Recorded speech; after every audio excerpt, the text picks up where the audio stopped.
ማንሳት ፈልጋለሁ። የመጀመሪያው ጥያቄ መንግስት በእነ አቶ ስብሃት ነጋ ላይ የመሰረተውን ክስ ያቋረጠው ከህግ አግባብና ህገ መንግስቱን በሚጣረስ መልኩ ስለሆነ ማስተካከያ እንዲያደርግ መጠየቅ እፈልጋለሁ።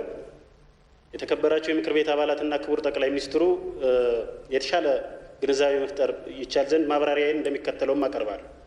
መንግስት መጀመሪያ ዜናውን ሲነግረን በምህረት ነው የተፈቱት ያለ ሲሆን እነ ስብሃት ነጋን የመሰለ ሰው በሰው ልጆች ላይ ግፍ ፈጽሟል፣ የዘር ማጥፋት ወንጀል ፈጽሟል ተብሎ የተጠረጠረን ወይም የከሰሰውን ሰው በምህረት መልቀቅ እንደማይችል ሲረዳ በፍትህ ሚኒስትሩ በኩል ይቅርታም ምህረትም አይደለም የክስ ማቋረጥ ውሳኔ ነው ብሎ ማብራሪያ ሰጥቷል።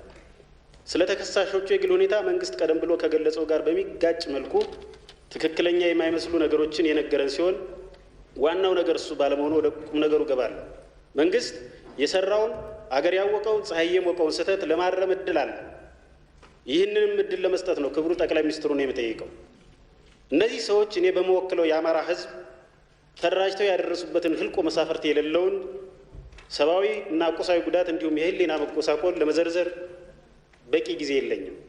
ይሁንና የኢፌዴሪ ህገ መንግስት አንቀጽ 28 ንዑስ አንቀጽ 1 ኢትዮጵያ ባጸደቀቻቸው ዓለም አቀፍ ስምምነቶችና በሌሎች የኢትዮጵያ ህጎች በሰው ልጆች ላይ የተፈጸሙ ወንጀሎች ተብለው የተወሰኑት ወንጀሎች የሰው ዘር ማጥፋት፣ ያለ ፍርድ የሞት ቅጣት እርምጃ የመውሰድ፣ በአስገዳጅ ሰውን የመሰወር ወይም ኢሰብአዊ የድብደባ ድርጊቶች በፈጸሙ ሰዎች ላይ ክስ ማቅረብ በይርጋ አይታገድም፣ በህግ አውጪው ክፍልም ሆነ በማናቸውም የመንግስት አካል ውሳኔዎች በምህረት ወይም በይቅርታ አይታለፉም በማለት ይደነግጋል።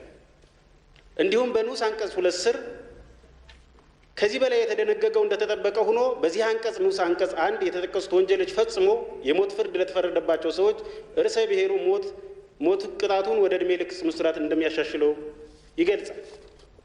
እነዚህ ድንጋጌዎች የወንጀሉን ከባድነት ብቻ ሳይሆን ወንጀለኞችንም ለማስቀጣት መንግስት ሊኖረው የሚገባውን ቁርጠኝነት የሚደነግጉ ናቸው።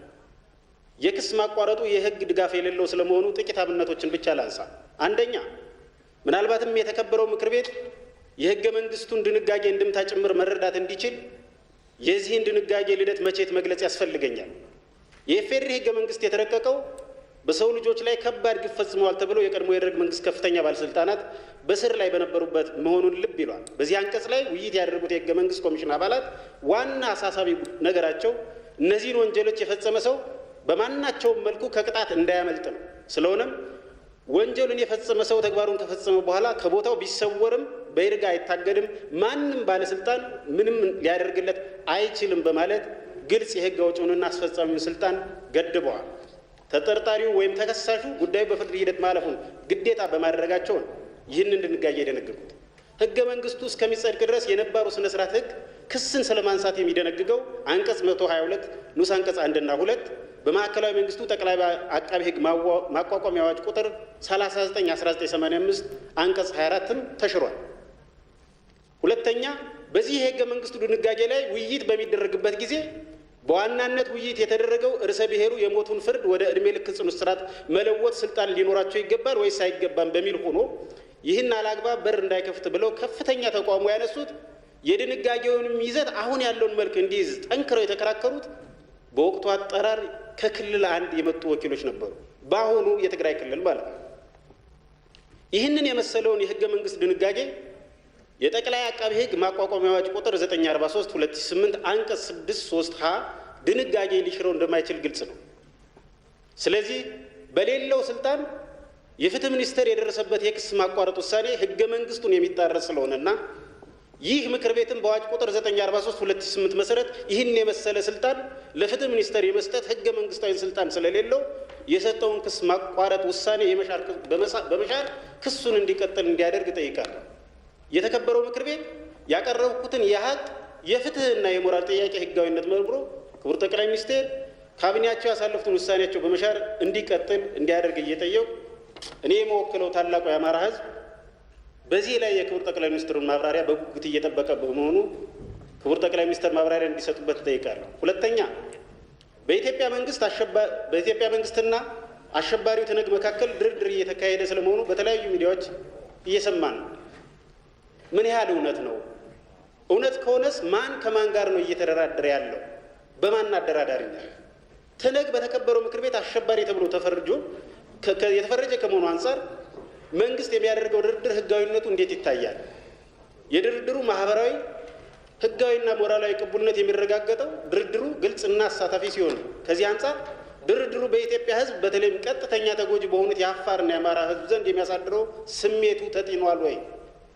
ሶስተኛ አሸባሪው ትነግ በሀገር ህልውናና አንድነት ላይ ያወጀውን ጦርነት ተከትሎ አይነተ ብዙ ውድመቶች ተከስተዋል። በተለይም በአፋርና አማራ ክልሎች እጅግ የከፉ ኢኮኖሚያዊ፣ ማህበራዊና ስነልቦናዊ ምስቅልቅሎች ተከስተዋል። አፋርና አማራ የጦር አውድማ እንጂ የአሸባሪው ትነግ ጦርነት ከኢትዮጵያና መላው ኢትዮጵያውያን ጋር መሆኑ እርሶም ይስቱታል ብዬ አልገምትም። ይሁንና የደረሰውን ውድመት ለማካካስና መልሶ ለመገንባት በፌዴራል መንግስት በኩል የጸደቀው የድጎማ በጀት አንድ ተቋምን እንኳ በወጉ ጠጋግኖ ወደ ነበረበት መመለስ የሚያስችል አይደለም። ባለበጀት ክልሎችና የፌዴራል መንግስት በልዩ ሁኔታ አገርን ለማዳን ሲሉ ከፍተኛ ቀውስ ላስተናገዱ ክልሎች ለምን በበቂ ሁኔታ በጀት መደገፍ አልቻሉም? በመጨረሻም አገራችን ከጎረቤት ሀገራት ጋር እና ከምዕራባውያን ጋር ያላት ወቅታዊ የዲፕሎማሲ ግንኙነት ምን ይመስላል? አገራዊ የደህንነት አደጋው ባልተቀለበሰበትና በተለያዩ ምክንያቶች በቂ ወታደራዊ አመራሮች ባልተፈሩበት ሁኔታ ከፍተኛ የወታደራዊ መኮንኖችን በአምባሳደርነት መሾሙ ያለው ተገቢነትስ ላይ ማብራሪያ ቢሰጡን ነው። አመሰግናለሁ። አመሰግናለሁ። በመቀጠል የተከበሩ አቶ ተረፈ ታደሰ። አመሰግናለሁ። የተከበሩ አፈ ጉባኤ፣ ክቡር ጠቅላይ ሚኒስትር፣ ለዘመናት ጥያቄ ሆኖ የቆየውን የደቡብ ምዕራብ ኢትዮጵያ ህዝቦች በክልል የመደራጀት ጉዳይ በእርስዎ የአመራርነት ዘመን በአጭር ጊዜ በዚህ አስቸጋሪ ወቅት እንኳን ምላሽ አግኝቶ እውን መሆን ችሏል። መላው የደቡብ ምዕራብ ኢትዮጵያ ህዝብ በዚህ እጅግ ተደስቷል፣ ምስጋናንም ያቀርባል። ከዚህ በተጨማሪ በክልሉ ብቸኛ የሆነውን አየር መንገድ ግንባታን በቅርቡ ሚዛን አማን ከተማ በአካል በመገኘት የሚዛን አማን ዓለም አቀፍ አየር ማረፊያ ግንባታ ስራን ስላስጀመሩልንም በክልሉ ህዝብ ስም ላመሰግኖ እወዳለሁ። እንዲሁም ክልሉ በብዙ የተፈጥሮ ጸጋ የታደለ ቢሆንም አዲስ እንደመሆኑ መጠን ብዙ ነገሮች የሚተውለት ሳይሆን የፌዴራል መንግስት በተለይ የእርሶ ቀጥተኛ ክትትልና ድጋፍ የሚሻ በመሆኑ በቅርበት እንዲከታተሉትም ህዝቡ አደራ ጭምር ያለዎት መሆኑንም በዚሁ ላደርስልዎት እወዳለሁ። በመቀጠል ሁለት ጥያቄዎችን እንደሚከተለው አቀርባለሁ። አንደኛ ጥያቄ የክልል ልዩ ኃይሎች አደረጃጀትን በተመለከተ ነው። የክልል ልዩ ኃይሎች አካባቢያቸውን ከመጠበቅ አልፎ የሀገር መከላከያ ችግር ውስጥ በነበረ ጊዜ ይገዛ በማድረግ በሀገራችን ህልውናና ሉዓላዊነት ላይ ተደቅኖ የነበረውን አደጋ በመከላከል የራሱ ሚና መጫወቱ ይታወቃል። ይሁን እንጂ ሀገራችን ኢትዮጵያ ለአሁኑ ችግር እንድትዳረግ እና ለሰሜን ዕዝ መወጋትም ዋነኛ መነሻ ምክንያት መከላከያ ሰራዊትን የሚገዳደር ልዩ ኃይል መፈጠሩ ነው ብዬ አምናለሁ። ምንም እንኳን የክልል ልዩ ኃይሎች መጠናከር በዚህ ወቅት አስፈላጊና ከሌሎች የጸጥታ ኃይሎች ጋር በመሆን ሀገራችንን ከመበተን የታደገ ቢሆንም አሁንም እንደሚታወቀው የተለያዩ ክልሎች አስፈሪ ልዩ ኃይላትን እየገነቡ ይገኛሉ። ለወደፊቱ ተመሳሳይ ችግር እንደ ሀገር እንዳያጋጥመን ልዩ ኃይሎች በሙሉ በአንድ ሀገር አቀፍ መከላከያ ስር እንዲገቡ ቢደረጉ ሊፈጠር የሚችለውን የክልሎች የእርስ በርስና የክልሎች ከፌዴራል መንግስት ጋር ፉክክርና ግጭት አደጋን ሊያጠፋ ይችላል። ስለዚህ የልዩ ኃይል አደረጃጀትን በተመለከተ ለቀጣይ ምን አዲስ የታሰበ ነገር አለ? ከሌለስ ተመሳሳይ ችግር እንዳያጋጥመን የታሰበ ነገር ካለ ቢብራራልን። ሁለተኛ ክቡር ጠቅላይ ሚኒስትር፣ ኢትዮጵያ አሁን ላይ ከነ ሩሲያ፣ ቻይና፣ ቱርክ፣ የተባበሩት አረብ ኤምሬቶች፣ ኤርትራ፣ ህንድና ከመሳሰሉት ወዳጅ ሀገራት ጋር ያላት ግንኙነትና የጋራ ትብብር እጅግ የሚያስደስትና በዚሁ ተጠናክሮ መቀጠል ያለበት ነው። ነገር ግን ከወዳጅ ሀገሮች አንዷ ከሆነች አሜሪካ ጋር የነበረን ዲፕሎማሲያዊ ግንኙነት ውጥረት ውስጥ ገብቶ እስከ ኢኮኖሚያዊ ማዕቀብ ደርሶ እንደነበር ይታወቃል። ምንም እንኳ እኛ ኢትዮጵያውያን በማዕቀብና በጫና ምክንያት በነጻነታችንና ሉዓላዊነታችን ላይ የማንደራደርና በዚህም የምንቀይረው አቋም ባይኖረንም በጋራ በመከባበርና በጋራ ተጠቃሚነት መሪ ላይ የተመሰረተ ግንኙነት ከአሜሪካ ጋርም ቢኖረን ይጠቅመናል። ስለዚህ አሁን ሀገራችን ኢትዮጵያ ከአሜሪካ ጋር ያላት ወቅታዊ ግንኙነት በምን ደረጃ ላይ እንዳለ ማብራሪያ እንዲሰጡን በአክብሮት ይጠይቃለሁ። አመሰግናለሁ። አመሰግናለሁ። በመቀጠል የተከበሩ አቶ ሐሙድ ጋስ። አመሰግናለሁ። የተከበሩ አፈ ጉባኤ፣ ክቡር የኢፌዴሪ ጠቅላይ ሚኒስትር ዶክተር አብይ አህመድ አሊ፣ ለምናነሳቸው ጥያቄዎች ምላሽ ለመስጠት በመካከላችን ስለተገኙ ልባዊ ምስጋናዬን አቀርባለሁኝ። ከዚህ በመቀጠል የህወሓት ህልውና በሀገራችን ደቅኖ የነበረውን ህልውና አደጋ ለመቀልበስ ከጎኑ ተሰልፎ በግንባር ቀደምትነት ከጎኑ ተሰልፎ የተዋጋውን የአፋር ህዝብ ያለበትን ሁኔታ መነሻ በማድረግ ጥያቄን እንደሚከተለው አቀርባለሁ። የህወሓት አሸባሪ ሀገር የማፍረስ ከንቱ ዓላማው በአፋር ህዝብ ከፍተኛ ትግልና መስዋዕትነት በመክሸፉ የተነሳ የበቀል በሚመስል መልኩ ከታህሳስ 20 2014 ጀምሮ በአፋር ህዝብ ላይ በተለይ ለትግራይ ተጎራባች በሆነው የክልበት ርዕስ ዞን አብዓላ፣ በራህሌ፣ መጋሌ፣ ኤረብቲና ኩነባ ወረዳዎች የሚኖሩ ማህበረሰብ ላይ በሙሉ ኃይሉ ጥቃት መክፈት ከ350 ሺህ በላይ ንጹሃን እያፈናቀለ ሴቶችና ህጻናትን በከባድ መሳሪያ በጅምላ እየፈጀና በአፋር ህዝብ ላይ የዘር ማጥፋት እየፈጸመ ይገኛል። በመሆኑም ከዚህ አንጻር የፌዴራል መንግስቱን ዝምታና የመከላከያ ማህበረሰቡን አለመታደግ በማህበረሰባችን ዘንድ ብዥታና ቅሬታን እየፈጠረ ስለሚገኝ በዚህ ረገድ ያለው ሁኔታ ቢብራራ ኢትዮጵያን በታደገ እየተማደገ የሚገኘው የአፋር ህዝብ ለመታደግ በቀጣይነት ያሳሰበ ነገር ካለ ቢገለጽ። አመሰግናለሁ። አመሰግናለሁ። በመቀጠል የተከበሩ ዶክተር አብርሃም በርታ። አመሰግናለሁ። የተከበሩ አፈጉባኤ፣ ክቡር ጠቅላይ ሚኒስትራችን የምናነሳቸው ጥያቄዎችና ማብራሪያዎች መልስ ለመስጠት በመካከላችን ስለተገኙ ማመስገን እፈልጋለሁ። እንደሚታወቀው የውስጥና የውጭ ቋሚ ታሪካዊ ጠላቶቻችን በመቀናጀት የጠነሰሱትን ሀገር የማፍረስ ሴራ በማክሸፍ ሀገራችን እንደ ሀገር ለማቆየት መንግስት፣ የተፎካካሪ ፓርቲዎችና የተለያዩ የማህበረሰባችን ባለድርሻ አካላት ብዙ ርብርብ ሲያደርጉ መቆየታቸው ይታወቃል። ኢትዮጵያ በምጣኔ ሀብት እንድታድግ ሰላሟ የተጠበቀ ቀጣይነት ያለው ዲሞክራሲያዊ ፌዴራሊዝም ሀገር እንድትሆን መስተካከል አለባቸው የምንላቸው አንኳር 2 ነጥቦች እንደሚከተለው አነሳለሁ።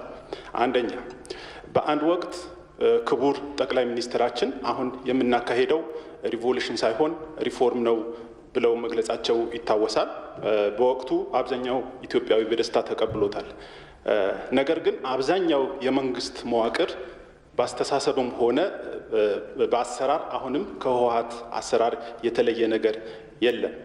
በተለይ በዞንና በወረዳ ያለውን የመንግስት አሰራር እና የአገልግሎት አሰጣጥ የህዝባችን ንቃተ ህሊና ከደረሰበት ደረጃ አንጻር የሚመጣጠንና በቂ አይደለም። ህዝባችን በመንግስት ላይ ብዙ እምነት ተስፋ የጣለ የነበረ ቢሆንም በመዋቅሩ በመማረሩ የተነሳ በመንግስት ላይ እምነት ወደ ማጣት እየሄደ ነው።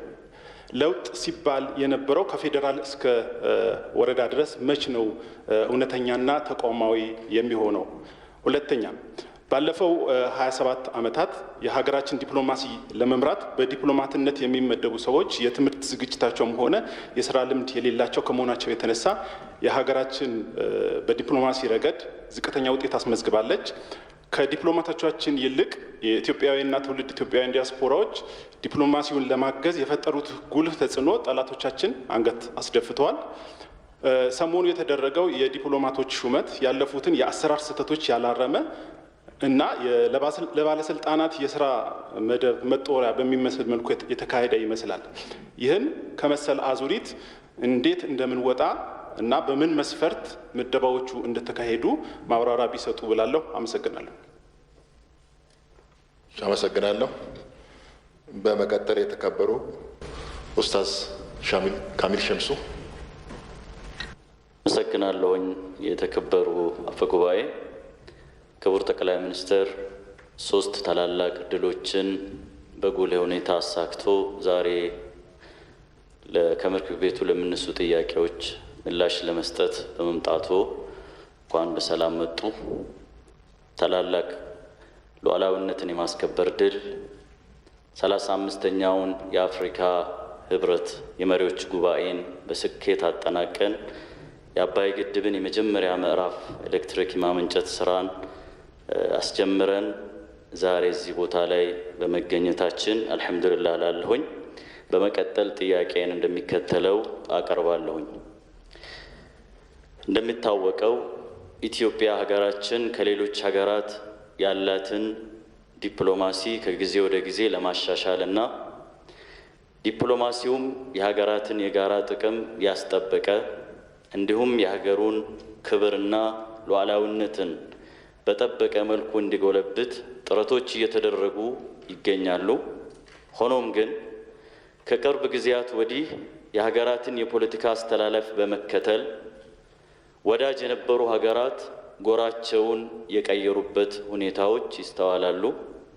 እንደ ማሳያም በርካታ ዜጎች በተለያዩ ሀገራት ለእስር ተዳርገው ላላስፈላጊ እንግልትና ስቃይ እንዲሁም ለሞት እየተዳረጉ ይገኛሉ። ለምሳሌ በሳዑዲ አረቢያ እንዲሁም በእምሬት አንዳንድ ቦታዎች ያለውን ችግር መጥቀስ ይቻላል። እነዚህ ዜጎች ከእስር ወጥተው ወደ ሀገራቸው እንዲመለሱ በመንግስት ጥረት እየተደረገ ቢሆንም በምን ደረጃ ላይ እንደሚገኝ ቢገለጽልን ላለሁኝ። አመሰግናለሁ። አመሰግናለሁ። በመቀጠል የተከበሩ ዶክተር ቶፊቅ አብዱላሂ። አመሰግናለሁ የተከበሩ አፈ ጉባኤ፣ እንዲሁም በወቅታዊ ሀገራዊ ጉዳዮች የተከበረው ምክር ቤታችን ለሚያነሳቸው ጥያቄዎችና አስተያየቶች መልስና ማብራሪያ ለመስጠት በመካከላችን ለተገኙት ለተወደዱና ለተከበሩ መሪያችን ጠቅላይ ሚኒስትር ዶክተር አብይ አህመድ አሊ ልባዊ ምስጋናዬን እያቀረብኩ አስተያየትና ጥያቄን እንደሚከተለው አቀርባለሁ። የናይል ወንዝ እንግዲህ አባይ ከኢትዮጵያ ድንበር ከተሻገረ በኋላ ናይል ስለሚባል በናይል መጠቀም ቢፈቅድልኝ፣ የናይል ወንዝ የሁሉም የናይል ተፋሰስ ሀገራት የጋራ ንብረት ሀብትና ጸጋ ቢሆንም ሁለቱ የታችኛው የናይል ተፋሰስ ሀገራት ማለትም ሱዳንና ግብጽ በ1929 እና በ1959 ባደረጉት የሁለትዮሽ አግላይ ስምምነት የወንዙ ብቸኛ ሕጋዊ ተጠቃሚ እነሱ ብቻ እንደሆኑ አድርገው ይሞግታሉ። ይህንን የፍትሐዊና አግላይ አካሄድን ለማረም በ1997 የተቋቋመው የናይል ትብብር መድረክ ማለትም ናይል ቤዚን ኢኒሽቲቭ ኢትዮጵያ ባደረገችው ለ11 ዓመት የዘለቀ አታካች፣ አሰልቺ፣ እልህ አስጨራሽ ክርክርና ውይይት በኋላ የትብብር ማዕቀፍ ስምምነት በ2/3 ድምፅ በአባላቱ ሀገራት ማለት ነው ተወስኗል። ይህ ኮኦፐሬሽን ፍሬምወርክ አግሪመንት የምንለው የሰጠን ሁለት መብቶች ነው። አንደኛ እንደቀደመው በፊት እንደነበረው አግላይ ስምምነት ሳይሆን ሁሉንም የናይል ተፋሰስ ሀገራትን ያቀፈ ነው። ሁለተኛ በዛ ስምምነት በናይል ወንዝ በሀገራቸው በግዛታቸው በሚያልፍ የመጠቀም መብት ያጎናጸፈ ነው ለሁሉም የናይል ተፋሰስ ሀገራት። ስለዚህ ይህን ስምምነት 6 ሀገሮች ማለትም 2/3 ሀገሮች ፈርመውታል። ግን ለተግባራዊነቱ መጽደቅ ያስፈልገዋል። ማለቴ በየሀገሩ የማጽደቅ ስነ ስርዓት ኢትዮጵያ ውስጥ ይህንን የሚያጸድቀው የተወካዮች ምክር ቤት ነው።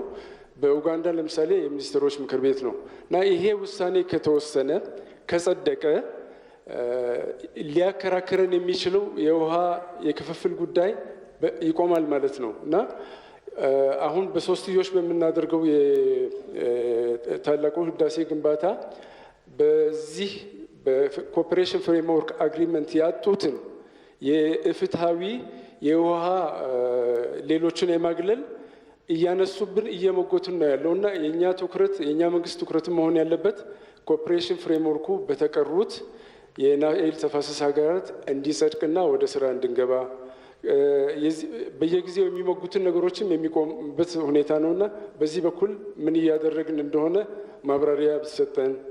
ሁለተኛ የሬድ ሲ ፎረምን ይመለከታል።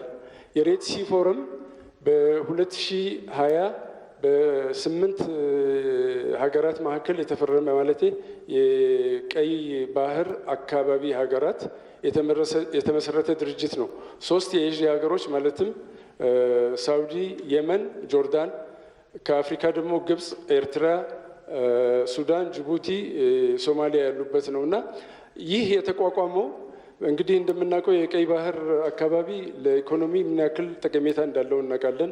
ለእኛ ደግሞ ብቸኛው መግቢያና መውጫ ነው፣ ምንም እንኳ የባህር በር የተነጠቅን ቢሆንም እና ይህን የሰላም ማስጠበቁ ተግባር ላይ ኢትዮጵያ ጉልህ ሚና እያላት በቀዳሚ ተርታ እየተሰለፈች ግን በዚህኛው በሬድ ሲ ፎረም ኢትዮጵያ ሆን ተብሎ እንድትቀር የባህር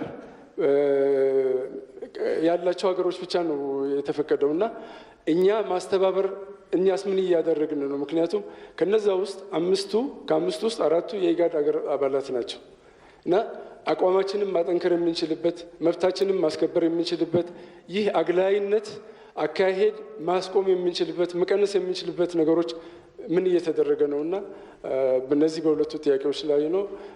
ከኔ በፊት ማመስገን ያመሰገኑትን እኔም እጋራለሁ ማለት ነው እና ላለመሻማት ነው። አላህ ይስጥልኝ። እሺ፣ አመሰግናለሁ። በመቀጠል የተከበሩ ዶክተር ቢፍቱ መሐመድ።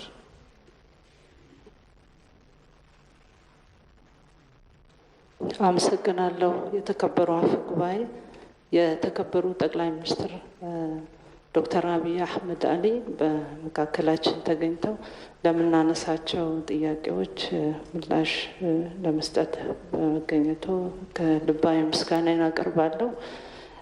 እኔም እንደዚሁ ከኔ ቀደም የምክር ቤት አባሎች እንዳነሱት ላጎናጸፉን ድል እንዲሁም ለከፈሉት መስዋዕትነት እጅግ አድርጌ ላመሰግን ወዳለሁ። ጥያቄዎችን እንደሚከተለው አቀርባለሁ። የመጀመሪያው ጥያቄ የድሬዳዋ አስተዳደር ቻርተርን ይመለከታል። እንደሚታወቀው የድሬዳዋ አስተዳደር ቻርተር ሲጸድቅ በወቅቱ የድሬዳዋን ተጨባጭ ሁኔታ ያላገናዘበና እንዲሁም በተጨባጭ አስተዳደሩ የተዋቀረው በ9 ከተማና 38 የገጠር ቀበሌዎች ቢሆንም ነገር ግን ቻርተሩ በ38ቱ የገጠር